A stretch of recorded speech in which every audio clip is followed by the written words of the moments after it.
১৯৭১ সালের যুদ্ধের সময় বাংলাদেশের কত লক্ষ লোক শহীদ হয়েছে তার প্রকৃত সংখ্যাটা আমরা মেজর ডালিম স্যারের থেকে শুনব। স্যার, যুদ্ধে ৩০ লক্ষ মানুষ মারা আচ্ছা, গিয়েছে, এটা তো ২ মজার লক্ষ ব্যাপার। নারী সম্ভ্রম হারিয়েছিল। পাকিস্তানি মিলিটারিরা নো নো ৩০ লক্ষ তো নয়, শোনো, এই ৩০ লক্ষ কথাটা জন্ম নিল কেমনে সেটার ইতিহাস বোধহয় আবার বই মেঝে লেখাতে। আমি তোমাকে আবার স্মরণ করার জন্য তোমার শ্রোতাদের বলছি, জি মুজিব যখন ইংল্যান্ড মানে লন্ডন হয়ে ইন্ডিয়া হয়ে বাংলাদেশে আসবে, লন্ডনে উনি কয়েক ঘন্টা যাত্রা বিরতি করেছিলেন। এগুলি সব অর্গানাইজ করেছিল পাকিস্তান সরকার। তখন তার সাথে দেখা করতে যায় সিরাজ ভাই, বিবিসির বাংলা বিভাগের হেড, আর বাংলাদেশের মিশনের ইনচার্জ রেজাইল করি, ফরেন মিনিস্ট্রি অফিসার, যার সাথে আমিও চাকরি করছি কিছুদিন, ওনার সাথে আমার জানাশোনা আছে। এই দুজন মুজিবুর রহমানের সাথে কাছে যায়, ক্ল্যারিস হোটেলে নিয়ে তারা সবই বিরতি মানে যত ঘন্টা রেস্ট। তখন মুজিব তাদেরকে জিজ্ঞেস করা, আমি এটা আমাকে সিরাজ ভাই নিজে বলবে। সিরাজ ভাইয়ের সাথে আমার একটা ঘনিষ্ঠতা ছিল আগে থেকে, যখন আমি ছাত্র জীবন ছিলাম। তখন উনি বাংলা বিভাগের ইনচার্জ ডেভিড ফ্রস্ট আসছে মুজিবের ইন্টারভিউ নেওয়ার জন্য।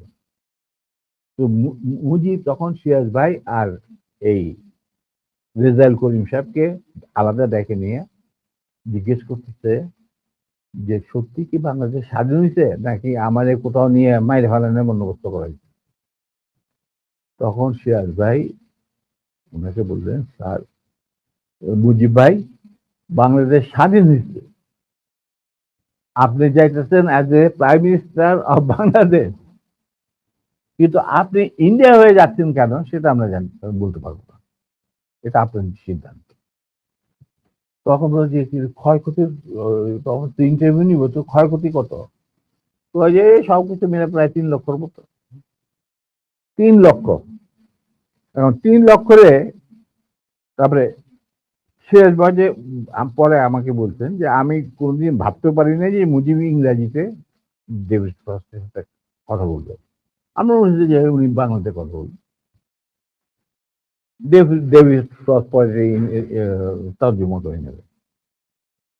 যখন ইন্টারভিউ নিতে ছিল তখন David frost asked this question, what do you think is the losses of life in this so-called freedom during this freedom struggle? Mujib বললো 3 মিলিয়ন। ৩ লক্ষরে বানায় ফেলাইলেও 3 মিলিয়ন। ওইখান থেকে যে রেকর্ড বাজার শুরু হইলো 3 মিলিয়ন, ওই 3 মিলিয়ন চলতেই আছে। তখন আফটার দ্য ইন্টারভিউ সিরাজ ভাই তখন মুজিবরা তো আর কাটও করতে পারে না, he is talking to the David frost একলা, যেমন আমি তোমার সাথে কথা বলতেছি সেরকম।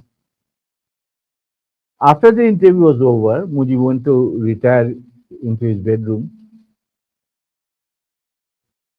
Shiraz Bhai came and Rizal Karim came.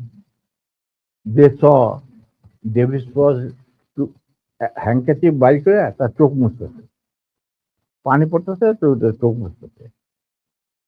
তোনার মনে করলেন যে মুজিব বোধহয় এমন ইমোশনাল কথা বলছেন যার জন্য ডেভিড ফ্রস আর তার অশ্রু বিসর্জন শুরু হয়ে গেল এবং অশ্রু দ্বারা বন্ধ করতে পারছে। তখন তারা বলল, David, why you are so emotional? We have hardly seen you so much emotional and never saw eyes rolling down your water rolling down your eyes. ব্যাপার কি? তখন ডেভিড ফ্রস বলল, মুজিবের ইন্টারভিউতে আমি কানতাছি না, the way he was rogering my mother tongue, আমি ওইটার জন্য আমার চোখ দিয়ে পানি পড়ছে। মানে ইংরাজি ভাষাটাকে তিনি এত বিকৃত ভাবে বলছেন যার জন্য আমার চোখ দিয়ে পানি পড়তে বাধ্য হইল।